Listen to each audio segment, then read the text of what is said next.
Olá, queridos jovens do seminário.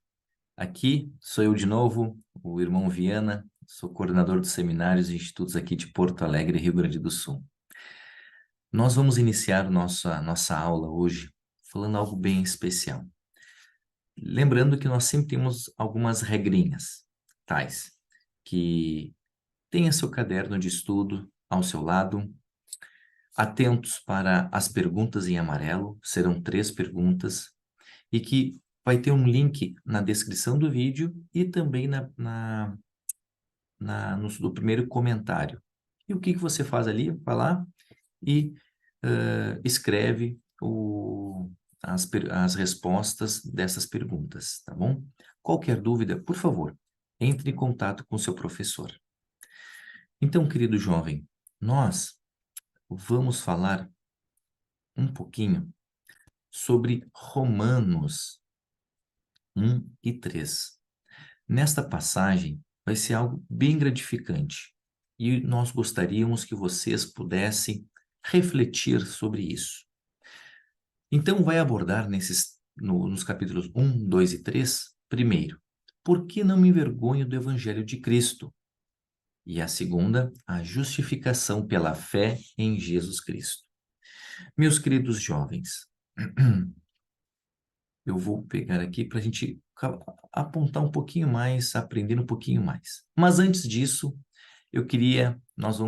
estamos entrando no que nós chamamos de epístolas. Então, eu queria fazer um teste com vocês. Vamos lá. O que serão epístolas?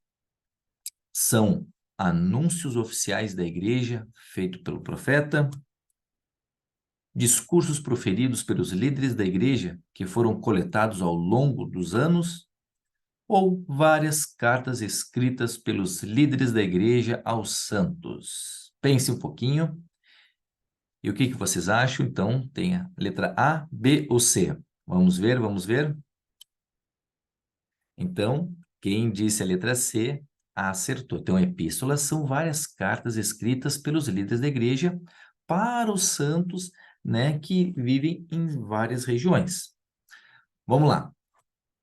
Pergunta: quem escreveu 14 epístolas? Ó, é muita carta aí.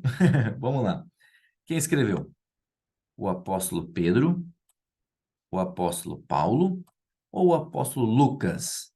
Letra A, B ou C? Vamos lá, pensem comigo. Exatamente, o apóstolo Paulo. Ó, então, quem escreveu as 14, então quem escreveu mais epístolas foi o apóstolo Paulo. Vamos adiante. Bem, boa pergunta. Como foram organizadas as epístolas? Vamos ver. Cronologicamente, será? Por importância ou por tamanho? A resposta é a letra C, por tamanho. Então, nós entendemos que as nossas epístolas, elas não estão em ordem cronológica, mas sim por números de capítulos, tá bom? Então, nós queríamos, com isso em especial, o apóstolo Paulo, ele vai agora escrever epístolas ao livro que nós vamos estudar, Romanos. Então, mas com qual objetivo o apóstolo Paulo escreveu as epístolas, tá? As cartas? Para fortalecer a fé dos santos, preparar os santos para a chegada dele, né, em suas viagens, esclarecer e defender os ensinamentos e promover a unidade entre os membros judeus e gentios da igreja. Olha que interessante. Hoje, nós, na igreja, onde nós frequentamos, nós até hoje fazemos essas mesmas coisas.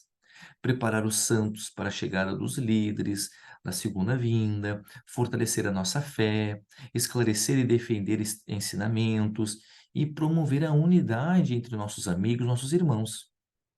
Então, queridos jovens, por favor, abram em Romanos 1, no capítulo 1, versículos 15 e 17. Olha o que diz aqui. eu irei ler. Assim que quanto a mim, estou pronto para também vos anunciar o evangelho a vós que estáis em Roma, porque não me envergonho do evangelho de Cristo, pois é o poder de Deus para a salvação a todo aquele que crê, primeiro ao judeu e também ao grego, porque nele se revela a justiça de Deus de fé em fé, como está escrito, mas o justo viverá da fé. Olha que interessante. Eu quero passar um pequeno vídeo para vocês do nosso querido, que foi presidente da igreja, o presidente Joseph F. Smith. E olha o que acontece aqui. Vamos assistir? In the fall of 1857, the 19-year-old Joseph F. Smith returned from his mission in Hawaii. In California, he joined a wagon train headed for Salt Lake City. It was a volatile time for the Saints. Johnston's army was marching towards Utah, and many had bitter feelings toward the church.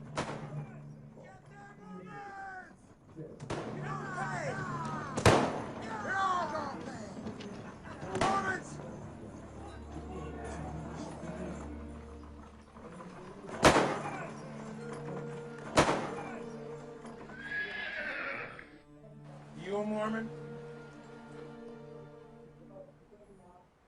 Yes, sirree. Dyed in the wool, true blue through and through.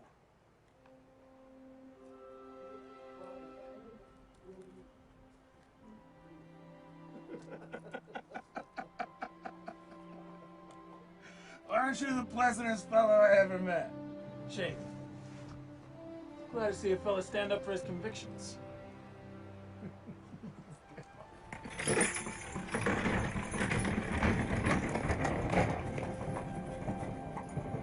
The men rode off and ceased their troubling persecution of the wagon train.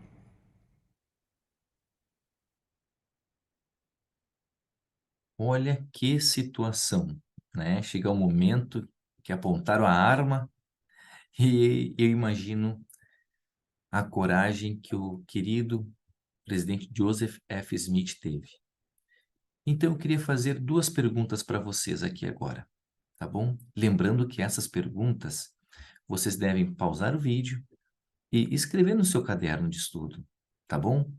A primeira pergunta é: que situações os jovens podem enfrentar hoje em dia em que precisam se levantar e não se envergonhar do Evangelho de Cristo?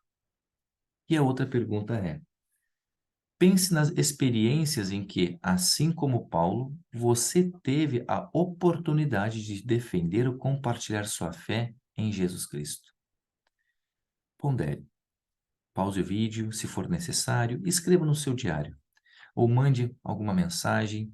E também convido você a dar um print nesta tela e colocar no grupo dos seus amigos, da igreja.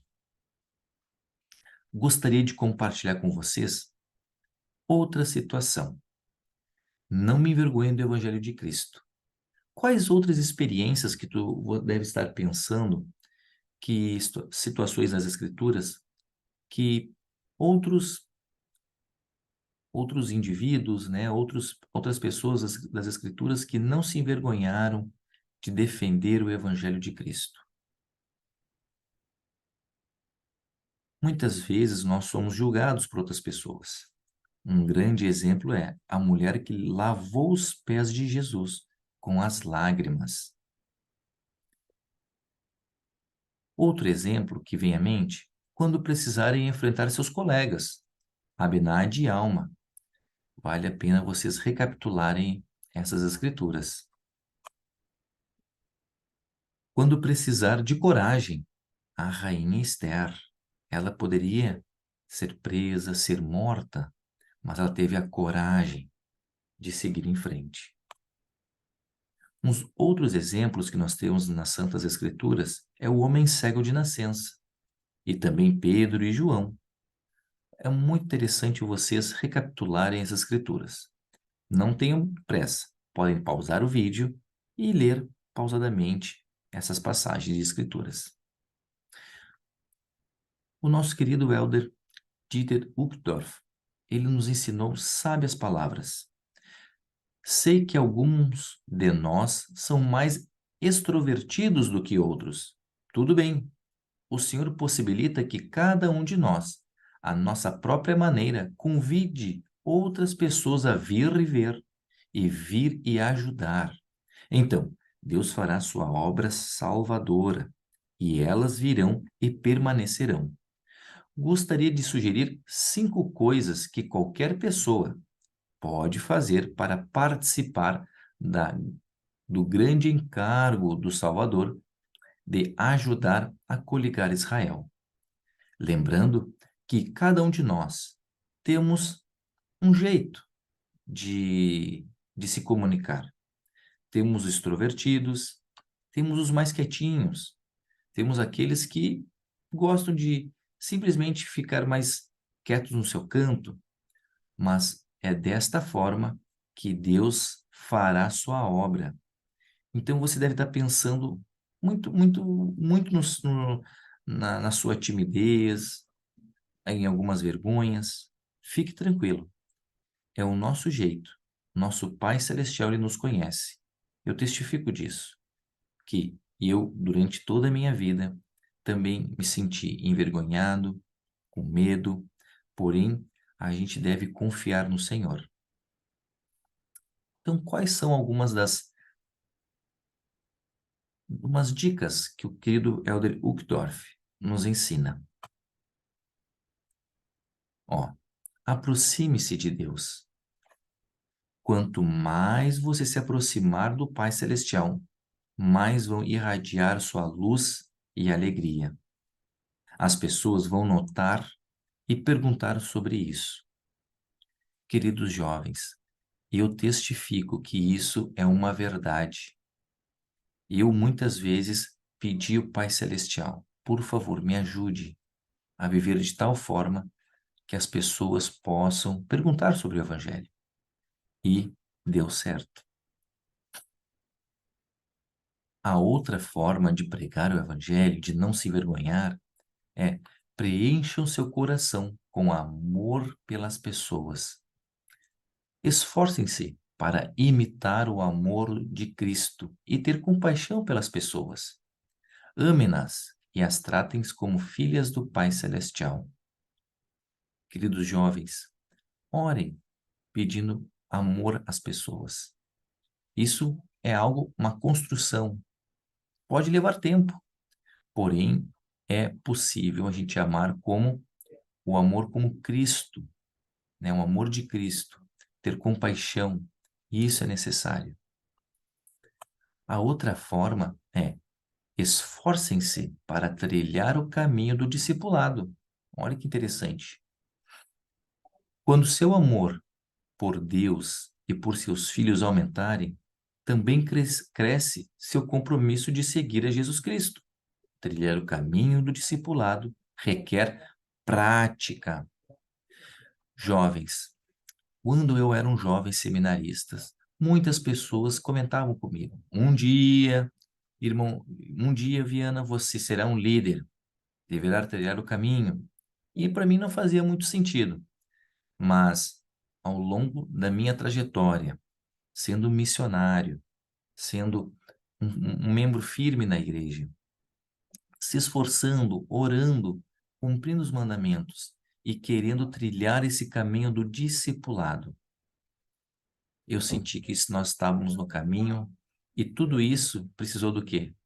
De prática. Vamos lá, vamos continuar. Compartilhem o que está em seu coração. Queridos jovens, de uma maneira que soe natural e normal para vocês, digam às pessoas por que Jesus Cristo e a sua igreja são importantes para você. Eu sempre ensino os meus filhos e também, jovens, todos os membros da minha ala e também os jovens do seminário, quando dou aula, que nós devemos compartilhar o que está no nosso coração. Será que é feio dizer não sei? Claro que não. Então vocês podem dizer, olha, não sei sobre esse assunto. Nós temos os missionários que sabem, nós temos líderes e outras pessoas. Convidem seus amigos a participarem do seminário. Você será um grande ajudante, auxílio de Cristo. Então, compartilhem algo natural e normal que está no seu coração sobre o Evangelho de Jesus Cristo. Jovens, e o mais importante, confie que o Senhor realizará seus milagres. A tarefa de converter as pessoas não é sua, não é nossa. Esse é o papel do Espírito Santo. Seu papel é amar a Deus e amar ao próximo. Demonstre isso convidando as pessoas, tá bom? Então, isso é o mais importante que eu queria deixar com vocês. Nosso papel é levar o Evangelho, é dar bom exemplo, ser como Cristo. E aí o resto, o que a gente faz? Deixamos para o Espírito Santo. Agora nós vamos entrar em Romanos 2:3. A justificação pela fé em Jesus Cristo. Jovens, o que seria justificação? É ser isentado da punição pelos pecados e declarado sem culpa. Uma pessoa é justificada pela graça do Salvador por meio de sua fé nele. Ó, nós estamos agora partindo para um outro degrau. E fé é confiança em Cristo que leva uma pessoa a obedecer a Ele. Ó, nós estamos falando, tem vários ensinamentos que o Elder Uchtdorf está nos ensinando aqui nessas passagens de Romanos, dos capítulos 1 a 3. Olha que interessante, queridos jovens. Por quê, né? Porque todos pecamos e destituídos estamos da glória de Deus. Isso está lá escrito em Romanos 3:23. E por que nenhuma coisa impura pode entrar no reino de Deus? Todos nós estamos indignos de retornar à presença de Deus. Ainda que servíssemos a Deus com toda a nossa alma, não seria suficiente, pois ainda seríamos servos inúteis. Não podemos simplesmente merecer o céu. Os requisitos da justiça são uma barreira que somos incapazes de superar por nós mesmos. Calma que eu vou explicar algumas coisas para vocês, tá bom, queridos jovens? Realmente, nós, por mais dedicados que seríamos, nós não teríamos condições sem a expiação infinita do Salvador. Ela muda completamente a maneira de vermos nossas transgressões e imperfeições. Em vez de insistirmos nelas e de nos sentirmos irredimissíveis ou sem esperança, podemos aprender com elas a ter esperança. A dádiva purificadora do arrependimento nos permite abandonar nossos pecados e surgir como uma nova criatura. Graças a Jesus Cristo, nossas falhas não precisam nos definir. Elas podem nos refinar. Então, olha que interessante, né? Ser justificado por meio da aceitação fiel de Jesus Cristo. Toda a humanidade pode ser justificada por meio de sua graça. Queridos jovens, ó, a terceira e última pergunta. Como o entendimento de que todos pecamos e falhamos, ao buscar a salvação, muda a maneira como vemos Jesus Cristo? Pause o vídeo, pondere, escreva no seu diário de estudo e tenha uma excelente resposta e não esqueça de colocar no link a sua resposta. Para finalizar, queridos jovens, eu quero passar um vídeo que diz: por que precisamos de um Salvador?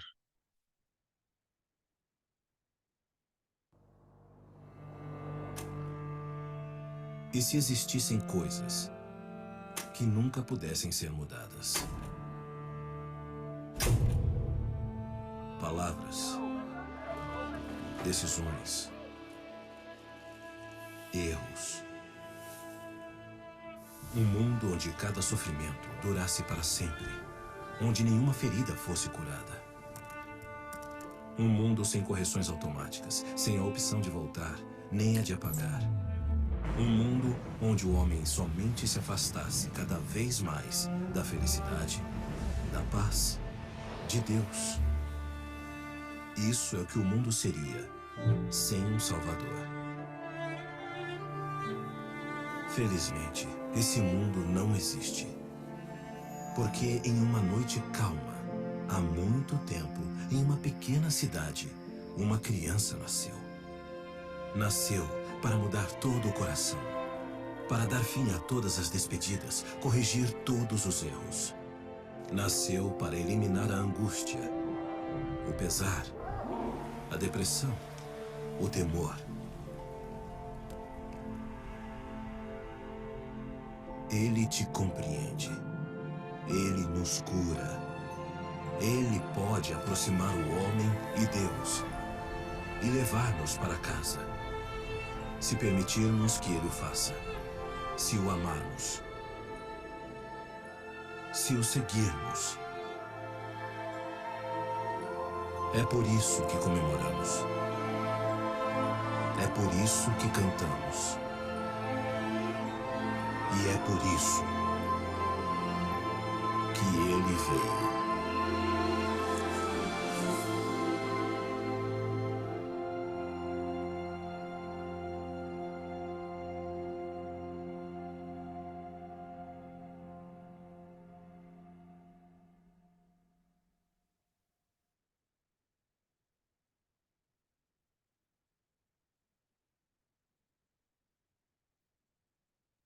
Queridos jovens,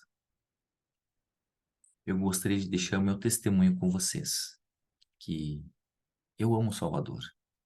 Eu faço tudo na minha vida por Ele.